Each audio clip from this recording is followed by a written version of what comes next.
voulais tout d'abord remercier vivement la présidente de la Société tunisienne de gynécologie obstétrique ainsi que tous ses membres pour l'honneur qui a été fait à la Fédération francophone de obstétrique et de gynécologie en lui permettant d'organiser une session sur le cancer du col de l'utérus.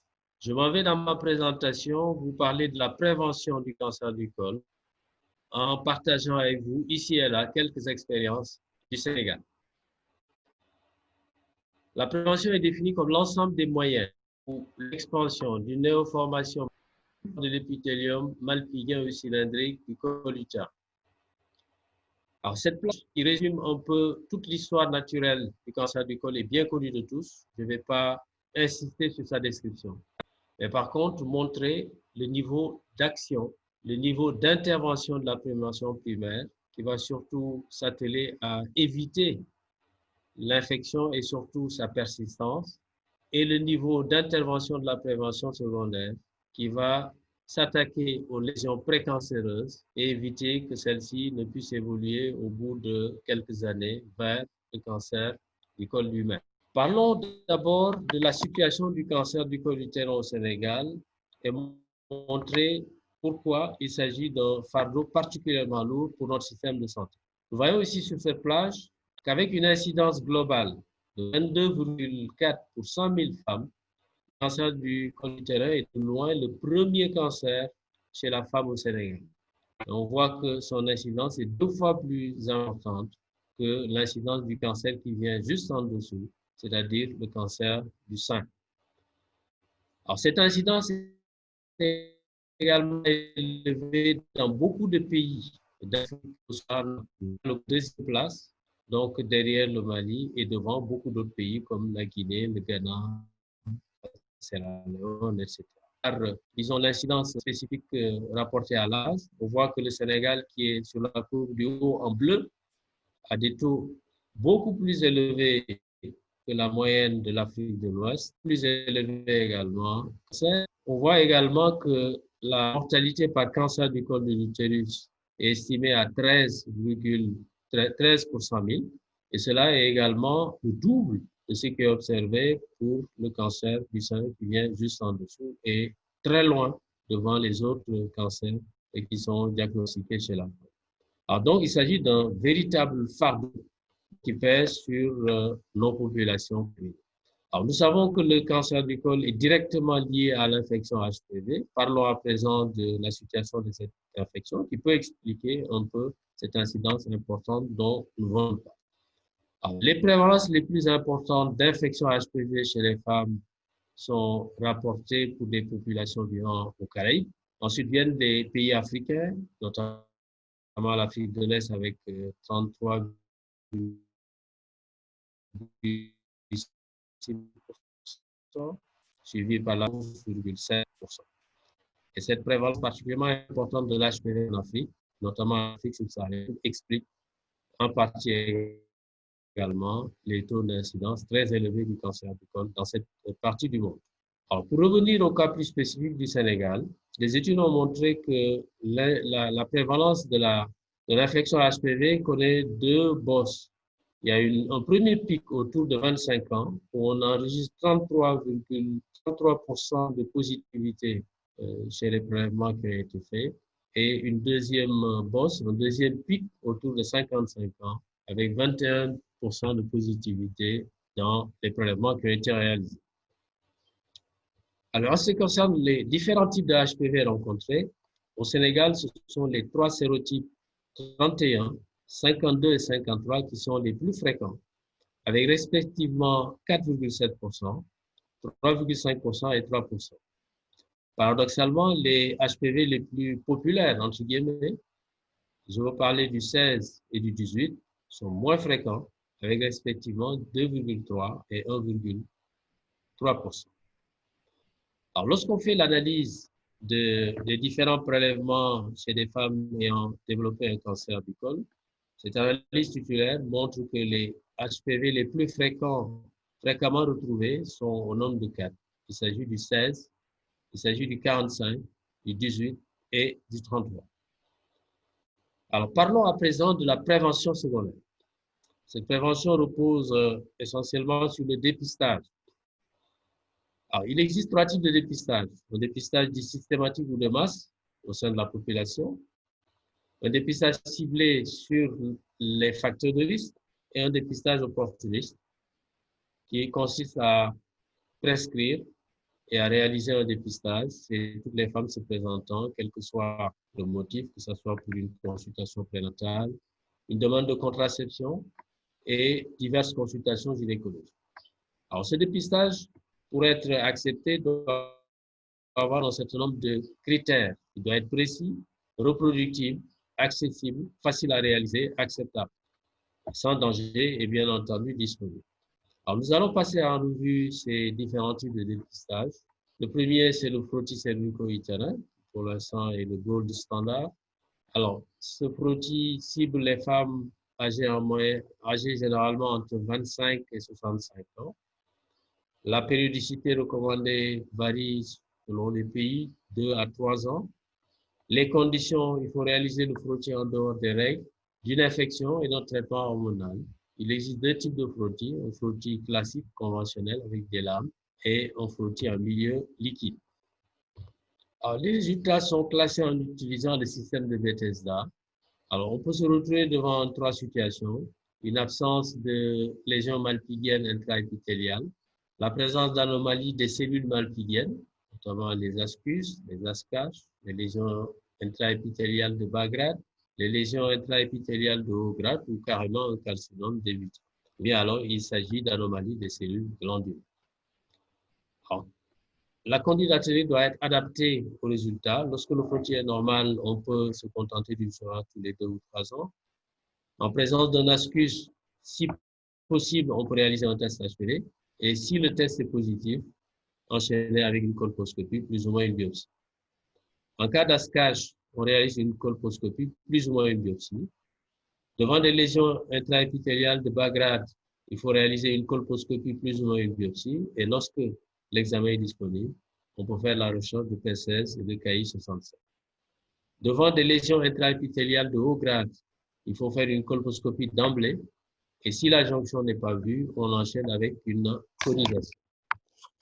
Par contre, devant les anomalies des cellules glandulaires, on peut réaliser un test HPV. Et si le test est positif, là aussi, on fait une colposcopie, plus ou moins une biopsie.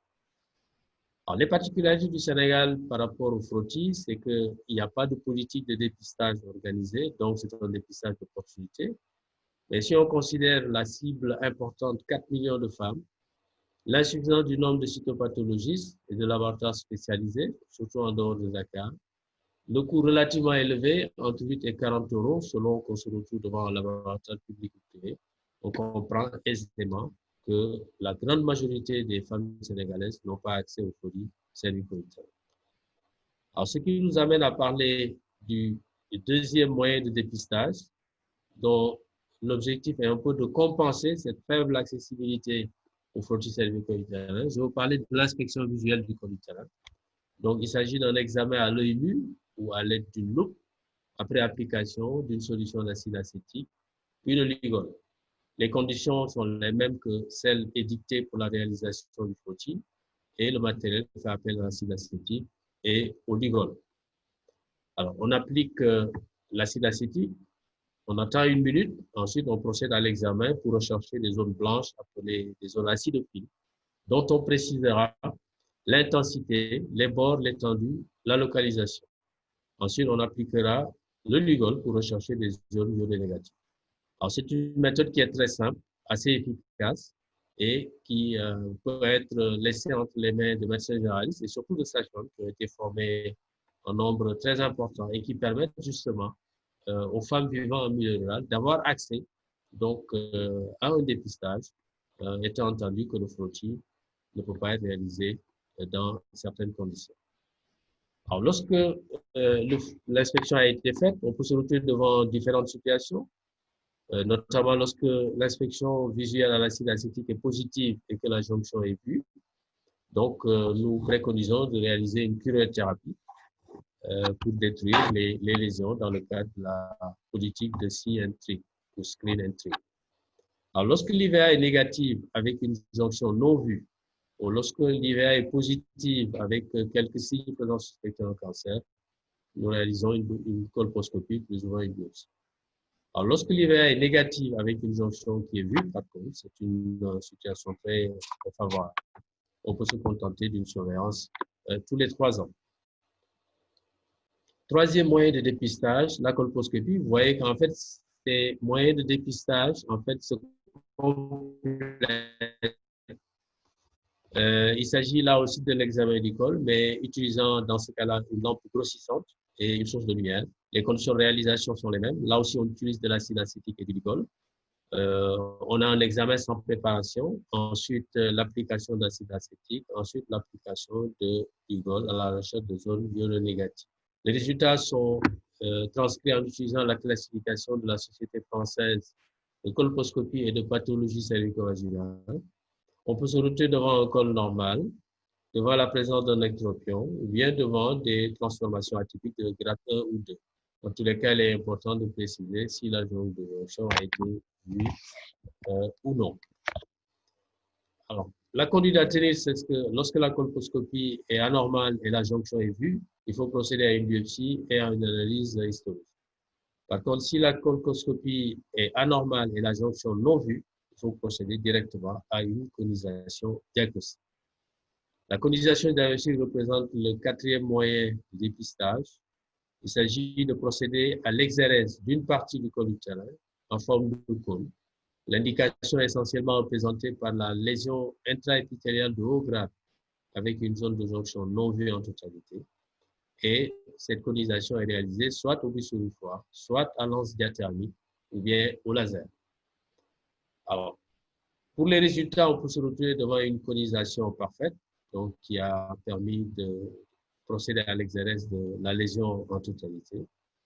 Par contre, parfois la lésion est réséquée seulement partiellement. On parle de conisation non insano, ou bien on peut retrouver un cancer micro-invasif ou invasif. Donc, la conduite à tenir dépend du résultat obtenu. Lorsqu'on a une conisation non insano, il faut procéder à des recoupes sur le col. En cas de cancer micro-invasif, il faut procéder à une conisation, on peut procéder à une conisation complémentaire ou bien à une trachélectomie ou à une hystérectomie simple. Par contre, en cas de cancer invasif, il faut faire une colpohystérectomie élargie avec lymphadenectomie. Dernier type de dépistage, c'est le typage HPV. C'est vraiment une méthode révolutionnaire et d'avenir qui va complètement bouleverser, disons, l'approche diagnostique et thérapeutique des lésions précancéreuses du col utérin. Malheureusement, cette technique est encore très peu utilisée en Afrique à cause surtout de son coût. Lorsqu'on fait un frottis liquide, c'est sur le même prélèvement qu'on va réaliser ce typage HPV qui permet d'abord de vérifier la présence ou non d'HPV oncogène et lorsque les oncogènes sont présents, de procéder à leur sérotypage. Alors, 2 possibilités, l'absence d'infection au HPV oncogène, on procède à une simple surveillance. La présence d'infection au HPV oncogène impose la réalisation d'une colposcopie, plus ou moins une biopsie en cas de besoin. Prévention secondaire avec dépistage, prévention primaire, qui va utiliser 2 leviers. La lutte contre les facteurs de risque grâce à l'éducation qui va avoir comme objectif un changement de comportement, grâce à également un certain nombre de politiques de santé ou économiques qui ont pour but d'améliorer un peu le niveau socio-économique, l'hygiène générale des populations. Il faudra lutter contre les comportements sexuels à risque, lutter contre la précocité des rapports sexuels, l'utilisation du tabac. Et il faut préciser dans ce lot que la circoncision masculine joue un rôle également très important par le biais d'une protection indirecte de la femme. Prévention primaire, la vaccination contre le papillomavirus humain. Il s'agit de l'injection de pseudoparticules virales qui, suite à la réaction immunitaire de l'organisme, vont entraîner des productions de hauts titres d'anticorps neutralisants au niveau de la glaire cervicale, ce qui va entraîner une protection locale, notamment au niveau de la zone de transformation cellulaire. Alors, à ce jour, 3 types de vaccins ont été préqualifiés par l'Organisation mondiale de la santé. Il s'agit du vaccin bivalent contre l'HPV 16 et 18, du vaccin quadrivalent contre les HPV 16, 6, 11, 16 et 18, et du vaccin non avalent à l'étude, qui en plus de ces sérotypes du vaccin quadrivalent, prend en compte les sérotypes 31, 33, 45, 52 et 50. Alors, la cible vaccinale, c'est 9-14 ans. Donc, on voit ici ce que cela représente dans la pyramide des populations au niveau du Sénégal, notamment chez les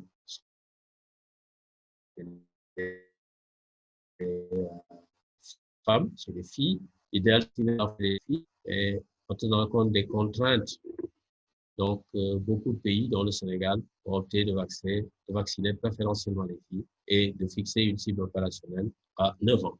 Alors, pour arriver à la vaccination universelle, le Sénégal a procédé à 2 études pilotes. La première en 2014, qui a permis d'évaluer un vaccin bivalent à raison de 2 doses de vaccination espacées de 6 mois et un ciblant, comme je l'ai dit tantôt, des filles de 9 ans. 2 districts sanitaires ont été enrôlés, une à Dakar et une en milieu rural. Et cette étude a permis de vacciner 99,4% de la cible. Et l'analyse a montré que les parents acceptaient, ce qui n'était pas évident, avec toutes les controverses et les fausses rumeurs qui sont véhiculées autour de la vaccination. Et surtout qu'avec des effets adverses ou bien des complications. Cette étude a été complétée par une seconde étude pilote, un peu plus élargie, avec l'inclusion de 2 nouvelles localités et la prise en compte de tous les systèmes éducatifs. Là aussi, après la vaccination de 50 000 filles, donc les résultats ont été concluants. Et cela a permis au Sénégal de passer à l'échelle. Et à partir du 31 octobre 2018, au Sénégal, la vaccination contre l'HPV est inclue dans le programme élargi de vaccination, est disponible sur toute l'étendue du territoire et entièrement gratuite. Cette vaccination cible les jeunes filles de 9 ans avec une cohorte, donc environ 200 000 femmes, 200 000 filles âgées de 9 ans. Alors, comme nous l'avions dit tantôt, en fait, la cible élargie, c'était 9-14 ans. Donc, le Sénégal procède depuis fin 2019 en rattrapage des jeunes filles âgées de 11 à 14 ans pour compléter un peu la cible vaccinale. Alors, que retenir en conclusion? Que le cancer du col utérin est un fardeau particulièrement lourd pour les populations africaines, notamment en Afrique au sud du Sahara, à cause de son incidence très élevée, mais également de sa létalité importante. Pourtant, il existe à l'heure actuelle différentes stratégies de prévention qui ont montré leur efficacité. Alors, pourquoi nos populations n'en bénéficient pas encore? Il existe des contraintes, notamment pour des raisons économiques, parfois pour des pesanteurs socioculturelles, qui font que la majorité des populations n'ont pas accès à ces méthodes de dépistage, n'ont pas également accès à la vaccination. Mais l'espoir est permis avec le développement du vaccin observé de plus en plus dans nos différents pays. D'ici une dizaine, voire une vingtaine d'années, on peut caresser l'espoir de voir, d'assister à l'éradication purement et simplement du cancer du col au niveau de nos différents pays. Voilà, monsieur le modérateur, mesdames, messieurs, les quelques réflexions que je voulais partager avec vous concernant la prévention du cancer du col.